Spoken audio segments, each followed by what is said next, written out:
बिस्मिल्लाहिर्रहमानिर्रहीम। ये हमारा लेक्चर 17 है HTML सीरीज़ में। इसमें हम टेबल के मुतालिक पढ़ेंगे। टेबल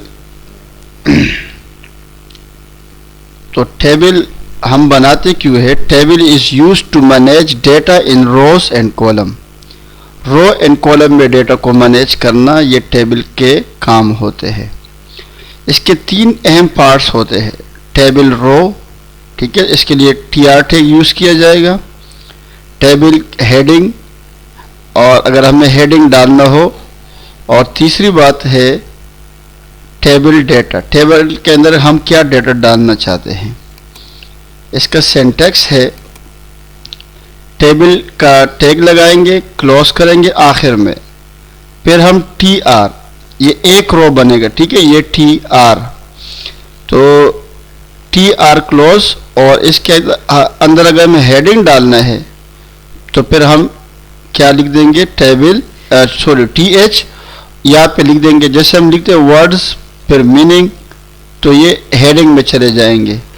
TD जो है ना वो टेबल का डेटा होगा। तो आइए प्रैक्टिकल इसको कैसे करते हैं। तो ये मैंने ड्रीमवीवर खोला और इसके अंदर में बॉडी में जा कर के लिख रहा हूँ। सबसे पहले टेबल का टैग, ठीक है, टेबल का टैग ओपन किया और अब मैं लिख रहा हूँ।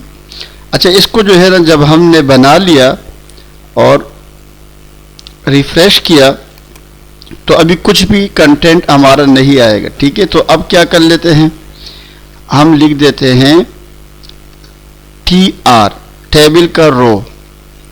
इससे भी कुछ नहीं आएगा, ठीक है। तो चेक कर लेते हैं टेबल का रो, क्योंकि हमें इसने कंटेंट हमने इसको दिया नहीं है।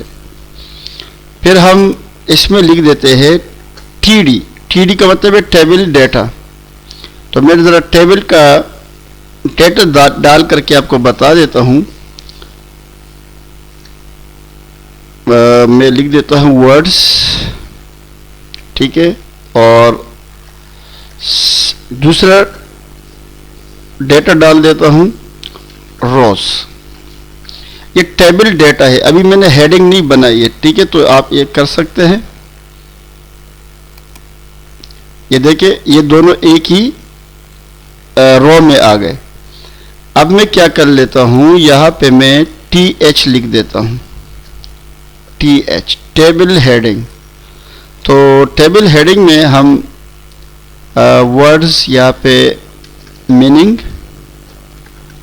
और मैं ये चाह रहा हूँ कि वर्ड्स मीनिंग हेडिंग में आए, ठीक है। तो ये वर्ड्स को मैं यहाँ लिख देता हूँ, वर्ड्स। तो कंट्रोल S कर दिया, एक TH टैग डाले, ठीक है। तो इसको भी ख्याल रखिए। अभी देखिए इसका क्या आएगा, ये यहाँ पे हमारे पास इस तरफ आ गया। और मैं दूसरा जो है इसका बना देता हूँ कंट्रोल D, मीनिंग, ठीक है। तो मीनिंग, अब इसमें थोड़ा सा फर्क आप देखेंगे। ये जो लिखा हुआ है ये बोल्ड सा है और ये बोल्ड नहीं है। तो इसमें ये डेटा का जो टेबल का जो डेटा है ये वो है।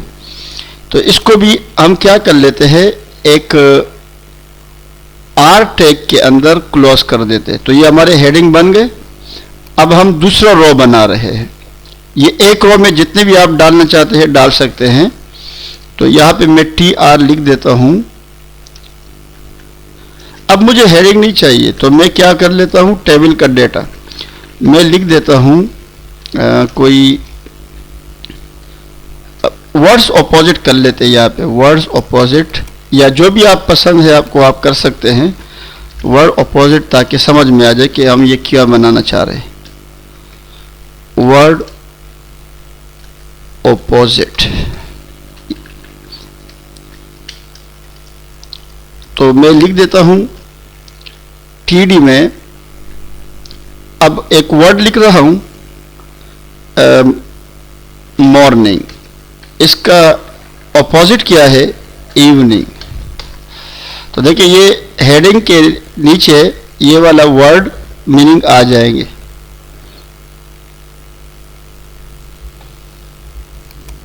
ठीक है, तो वर्ड्स क्या है, मॉर्निंग, और अपोजिट उसका क्या है, इवनिंग। अब यहाँ पे एक बात और भी समझनी चाहिए कि हमें मज़ीद वर्ड ऐड करना हो, अगर मैं यहाँ पे लिखूंगा तो ये तो इसके साथ साथ लिखा जाएगा, ठीक है, इसी रो में जाएगा। जैसे मैंने ये लिखा तो इसका आउटपुट देखते हैं, ये इसी रो में चला जाएगा। तो यहाँ पे ये प्रॉब्लम क्या है, आपको एक मज़ीद क्या बनाना पड़ेगा, रो। ठीक है, तो हम क्या लिख देते हैं, एक और रो लिखना चाहते हैं तो TR। इस तरीके से आपको जितने भी बनाने हो तो आप बना सकते हैं। अभी इसको मैं ब्लैक कर देता हूं, इवनिंग को ब्लैक, और इसका ऑपोजिट होता है वाइट।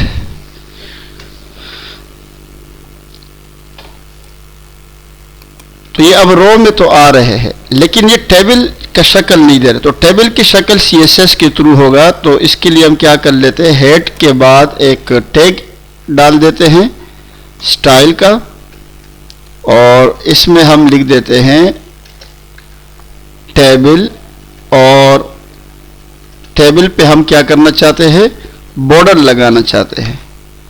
तो बॉर्डर कितना साइज हो, 1px हो, 1 पिक्सल हो।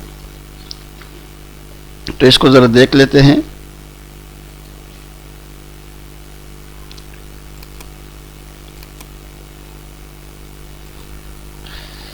तो ये हमने टेबल का बॉर्डर 1 पिक्सल सॉलिड रखा, ठीक है। तो अब इसको देखते हैं। ये देखिए ये आपका बॉर्डर बन गया पूरे टेबल से।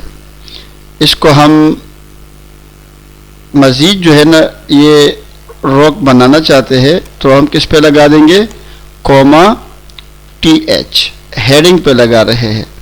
तो ये ताकि ये प्रॉपर्टी हेडिंग पे भी चली जाए। देखिए ये हेडिंग को जो है ना इसने बॉक्स बना दिए। अब हम इस तमाम रोज पे भी करवाना चाहते हैं, तो साथ में कोमा लगा के TR भी लिख देंगे। इस अंदाज से हमारा पूरा टेबल जो है ना वो क्या हो जाएगा, सॉरी TR नहीं TD। तो यहाँ पे अब ये जो डेटा चीज़ें हैं इस पे भी हमारे पास CSS लग जाएगा। और जब हम ये कर लेंगे तो इसके बाद अगर हम मज़ीद चीज़ें ऐड करते जाएंगे तो उन पे भी CSS हमारा लगता जाएगा, टेबल बनते जाएंगे।